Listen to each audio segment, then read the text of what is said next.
बोलो जयकारा बोल मेरे श्री गुरु महाराज की जय। सभी गुरुमुख प्रेमियों से सप्रेम जय सच्चिदानंद। श्री श्री 108 श्री सतगुरुदाता दीनदयाल जी महाराज जी श्री पंचम पातशाही गुरु महाराज जी की असीम कृपा हम गुरुमुख प्रेमियों पर रही है। आप जी ने अनगिनत लीलाएं अपने गुरुमुख प्रेमियों के साथ की हैं। आपके अनंत अनंत उपकार हैं। श्री परमहंसों की ये रचना, श्री दरबार की रचना, जो कि हम अपनी जीवा से इसकी महिमा का वर्णन नहीं कर सकते, और जो 5 नियम पंचम पातशाही गुरु महाराज जी ने बनाए और आशीर्वाद दिया, रचना कर दरबार की किया अमित उपकार, भक्ति पंथ चलाए कर जीव किए भव पार। सतगुरु ने अति दया कर 5 नियम हैं बनाए, श्रद्धा से जो नित्य करे जन्म सफल हो जाए। वास्तव में अनन्य उपकार, अनगिनत उपकार और आशीर्वाद जो 5 नियमों में भर दिया है, जो अनन्य प्रेमी श्री गुरु महाराज जी के हुए हैं, वही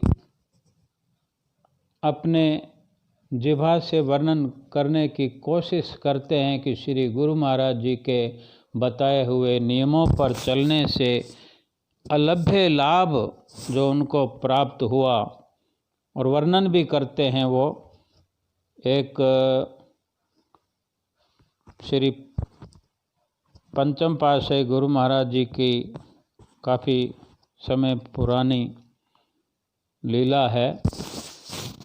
एक भगत जी हुए हैं दिल्ली से, कि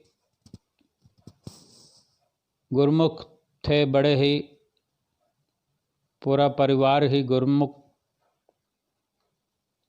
है उनका, लेकिन उन्हें कुछ ज़्यादा ही अटल विश्वास था श्री गुरु महाराज जी के बताए हुए नियमों की पालना करने पर, कि अगर श्री गुरु महाराज जी ने हमें फरमाया है, जो हमें ये रास्ता दिखाया है, जो नियम पालन करने की जो श्री गुरु महाराज जी ने हमें हिदायत की है, इसमें सब कुछ भर दिया है। क्या हुआ कि एक बार उन भगत जी को कोई परेशानी हुई, तबीयत खराब हुई, तकलीफ़ हुई ऐसी, तो परिवार वालों ने कहा कि जाओ आप श्री गुरु महाराज जी के चरणों में मत्था टेक आओ, दर्शन कर आओ।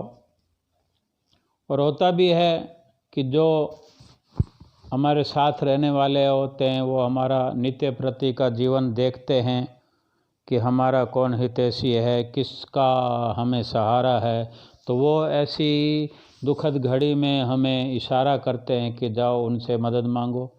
तो जैसे परिवार को मालूम था कि भगत जी श्री गुरु महाराज जी पे बहुत अटल श्रद्धा रखने वाले हैं, और जो हर वक्त श्री गुरु महाराज जी के गीत गाया करते थे, तो घर वालों को जो उस वक्त दुख की घड़ी में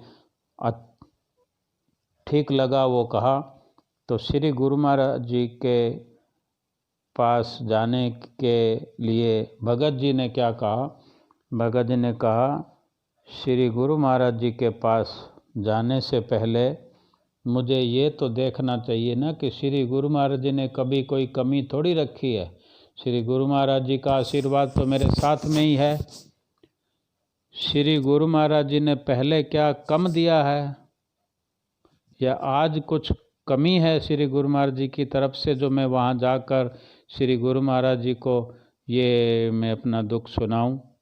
बल्कि ये देखना है मुझे कि कहाँ कमी रह गई मेरी भजन भक्ति में, उस कमी को क्यों ना सुधारूं। श्री गुरु महाराज ने जो हमें भजन भक्ति सिमरन करने की आज्ञा फरमाई है, उसमें अगर जो कमी है उसको मैं पूरा करूं तो श्री गुरु महाराज जी का आशीर्वाद तो मेरे साथ में ही है। तो ऐसे जब कहा भी भगत जी ने, और शुरुआत भी उन्होंने की कि जो कमी पैसी थी, फिर वो दिलो जान से दुख की घड़ी में श्री गुरु महाराज जी को याद करते हुए नित्य नेम को आगे बढ़ाया, समय बढ़ाया और सुमरन ये सब श्रद्धा से करते चले गए। धीरे धीरे धीरे धीरे 5 नियमों का और सुमरन करने का जो असर हुआ और श्री गुरु महाराज जी का जो आशीर्वाद निरंतर मिलता रहा, तो ये हुआ कि उसकी जो तकलीफ़ थी, जो धीरे धीरे धीरे धीरे धीरे सब खत्म हो गई, ठीक हो गए भगत जी। और अब ठीक हो जाते हैं तो अब तो दिल करता ही है कि मैं दर्शन करने जाऊं, श्री गुरु महाराज जी के पास जाऊं। जो भगत जी की सोच थी कितनी निर्मल थी कि हमें श्री गुरु महाराज जी ने रास्ता बताया हुआ है और उस रास्ते को दृढ़ता से, जो कमी पैसी थी उसको पूर्ण किया और वास्तव में ठीक भी हुए। और अब इच्छा हुई कि अब मैं श्री गुरु महाराज जी के दर्शन करने जाऊं। तो इसी चलते पता लगा कि श्री गुरु महाराज जी पंचम पातशाही जी श्री संत नगर में आगमन हुआ है। श्री संत नगर में श्री गुरु महाराज जी विराजमान हैं। तो वो अपने रहबर के साथ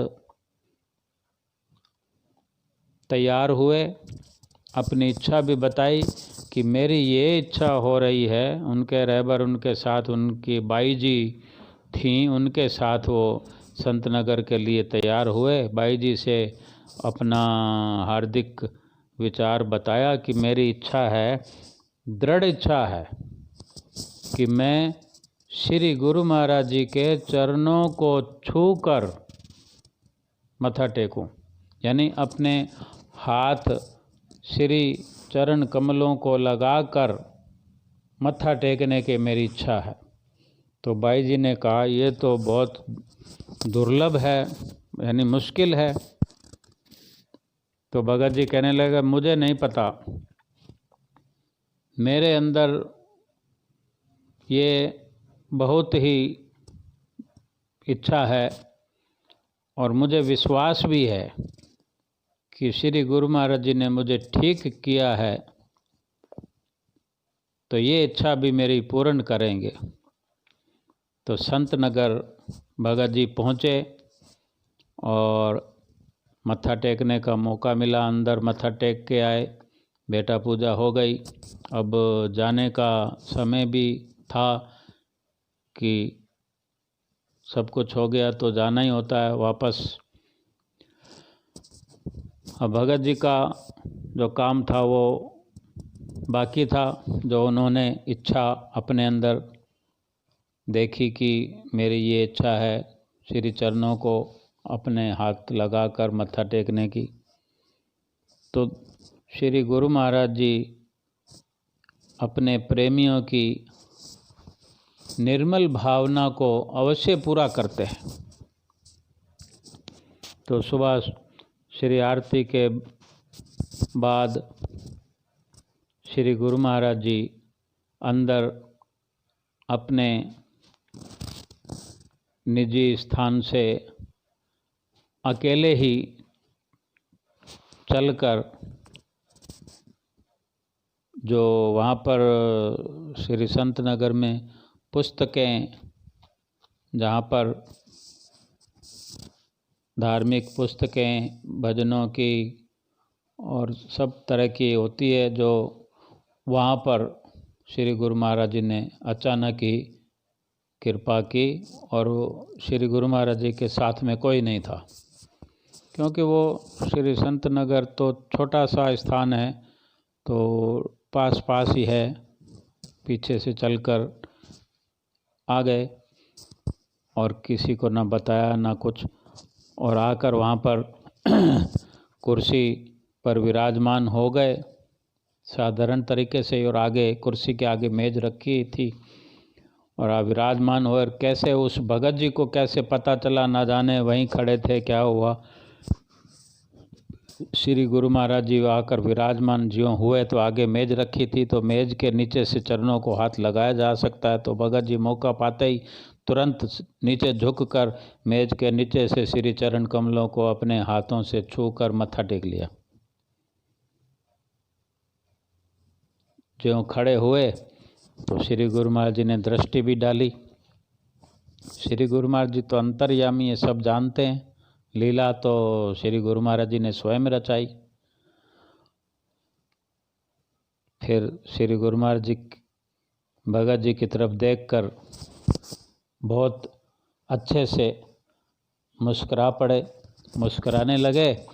और वो भगत जी बताते हैं कि श्री गुरु महाराज जी की ओर, मुखारविंद की ओर मैं देख रहा हूँ, श्री गुरु महाराज जी जो मुस्कुरा रहे हैं, तो मुझे ऐसा लग रहा था कि जैसे श्री गुरु महाराज जी मुझसे पूछ रहे हों कि तुम्हारी भावना पूरी हो गई। मैं गदगद प्रसन्न हो गया और मेरी श्री गुरु महाराज जी ने कैसे पुकार सुनी, मुझे ठीक भी कर दिया, मुझे दर्शनों के लिए भी बुलाया, मैंने मत्था टेका। जो मेरी हार्दिक इच्छा थी, जो मैंने कोई बेनती नहीं की श्री गुरु महाराज जी से, लेकिन आप अंतर्यामी हैं, ये भी मुझे दर्शाया कि हमें सब कुछ मालूम है। घर बैठे हुए भी मैंने श्री गुरु महाराज जी को याद किया तो मुझे उन्होंने ठीक किया। और अब ये अंतिम इच्छा जो मेरे यहाँ से जाने से पहले मेरी पूर्ण करने के लिए श्री गुरु महाराज जी आप चलकर अकेले ही पुस्तकों वाली, किताबों वाली दुकान पर, किताबों वाली जगह पर आए और इस तरह विराजमान हुए मेरे कारण, और मेरी हार्दिक इच्छा को पूरा किया। उसने फिर अपने घर जाकर बताया, बाई जी को बताया। यानी एक खुशी जो मिलती है, जो खुशी श्री गुरु महाराज जी के प्रेमियों को मिलती है, वो वर्णन करते हैं प्रेमी। और श्री गुरु महाराज जी ने तो हमें हमेशा चिताया है कि अगर सुमरन करोगे, नित्य नियम करोगे, तो कोई ऐसी चीज़ नहीं जो तुम्हें ना मिले। ये उनके वचनों में ताकत है, ये उनके आशीर्वाद में ताकत है। ये दोनों समय की श्री आरती पूजा जो मन चित लगाकर करते हैं, जो सत्संग हम दिल लगाकर सुनते हैं, जो सेवा करने का भाव मन में रखते हैं, जो सिमरन में चित्त लगाते हैं, संसार से अपने ख्यालों को हटा करके सिमरन में लगाते हैं, सिमरन को सत्य समझते हैं कि यही श्री गुरु महाराज जी की आज्ञा ही ये वचनों से सत्संग के होए सत्य क्या ज्ञान, जो अपनाए सत्य को पावे पद निर्माण, सेवा श्री दरबार की करे जो होए अकाम, तन मन निर्मल होत है चित्त पावे विश्राम। कितनी गुरु महाराज जी ने उपाधियाँ दी हैं कि जब लोक परलोक का सुख मिल जाता है तो ये तो छोटी सी बात थी भगत जी की। तो हमको विचार करना चाहिए कि श्री गुरु महाराज जी के आज्ञा मानने में, वचन मानने में हमारा कितना शारीरिक सुख भी मिलता है, शरीर निरोग रहता है, और आत्मिक सुख जो कि यहाँ भी जीवात्मा इस मनुष्य शरीर में सुखी बनी रहती है, और यहाँ से जाने के बाद 84 लाख योनियों का भय मिटा देते हैं श्री सतगुरुदेव महाराज जी। ऐसे मेरे गुरु महाराज जी की लीला है। श्री गुरु महाराज जी के वचनों का पालन करते हुए, नित्य नियम के नियम निभाते हुए और सिमरन करते हुए श्री गुरु महाराज जी की प्रसन्नता को प्राप्त करना है और अपना लोक परलोक संवार लेना है। बोलो जयकारा, बोल मेरे श्री गुरु महाराज की जय।